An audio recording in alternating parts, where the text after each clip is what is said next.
রাজধানীর পল্টনে ইনক্লাব মঞ্চের আহ্বায়ক ও ঢাকা ৮ আসনের স্বতন্ত্র প্রার্থী শরীফ ওসমান হাদির উপর প্রকাশ্য দেবালোকে হামলার ঘটনাটি এখন কেবল একটি অপরাধ নয়, বরং রাষ্ট্রীয় নিরাপত্তা কাঠামোর সক্ষমতা নিয়ে এক বড় প্রশ্ন হয়ে দাঁড়িয়েছে। চাঞ্চল্যকর এই হামলার প্রধান অভিযুক্ত ফয়সাল করিম মাসুদ ও তার সহযোগী আলমগীর অত্যন্ত নির্বিঘ্নে সীমান্ত পাড়ি দিয়ে ভারতে চলে যাওয়ায় জনমনে ক্ষোভ ও হতাশা বিরাজ করছে।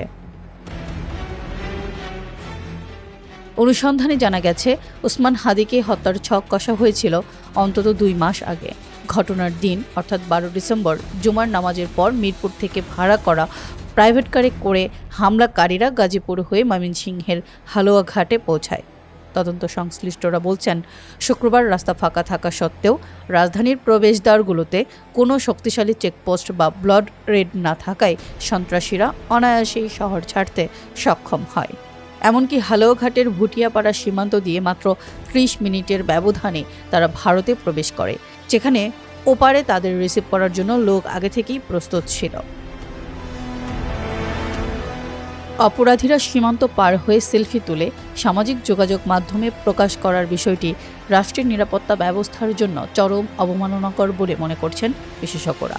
ঢাকা বিশ্ববিদ্যালয়ের অধ্যাপক বিশেষজ্ঞ ডক্টর তৌহিদুল হক এবং মাওলানা ভাসানী বিজ্ঞান ও প্রযুক্তি বিশ্ববিদ্যালয়ের অধ্যাপক মোহাম্মদ ওমর ফারুক এই ঘটনাকে জনমনে আতঙ্ক তৈরির হাতিয়ার হিসেবে দেখছেন।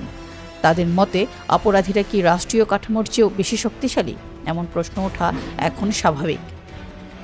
পুলিশের ঊর্ধ্বতন কর্মকর্তারাও স্বীকার করেছেন যে হাইকমান্ড থেকে যেভাবে অ্যাকশন প্ল্যান নেওয়া দরকার ছিল, সমন্বয়ের অভাবে তা সম্ভব হয়নি। হামলাকারীরা হাতছাড়া হলেও তাদের সহায়তাকারী পাচারকারী সহ ৭ জনকে এ পর্যন্ত গ্রেফতার করেছে র্যাব ও পুলিশ। গ্রেফতারকৃতদের মধ্যে ফয়সালের স্ত্রী, শ্যালক ও বান্ধবীকে রিমান্ডে নেওয়া হয়েছে। পুলিশের হাতে এখন সব তথ্যই বিদ্যমান। কে টাকা দিয়েছে, কোন রুটে পালিয়েছে এবং পালানোর আগে ফয়সাল কোথায় রাত কাটিয়েছিল। তবে চোর পালালে বুদ্ধি বাড়ে, এই প্রবাদের মতোই সব তথ্য এখন হাতে থাকলেও মূল হোতারা দেশের সীমানা ছাড়িয়ে ধরা ছোঁয়ার বাইরে।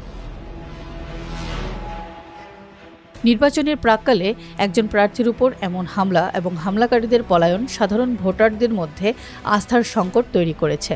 সীমান্ত বিজিবি দিয়ে সুরক্ষিত থাকার দাবি করা হলেও কিভাবে চিহ্নিত সন্ত্রাসীরা সেলফি তুলে পালিয়ে যেতে পারে তার সদুত্তর এখনও মেলেনি। এই বজ্র আটনি ফসকানো গেরো কি স্রেফ প্রশাসনিক গাফিলতি, নাকি এর পেছনে গভীর কোনো ষড়যন্ত্র বিদ্যমান, তা নিয়ে তদন্ত চলছে।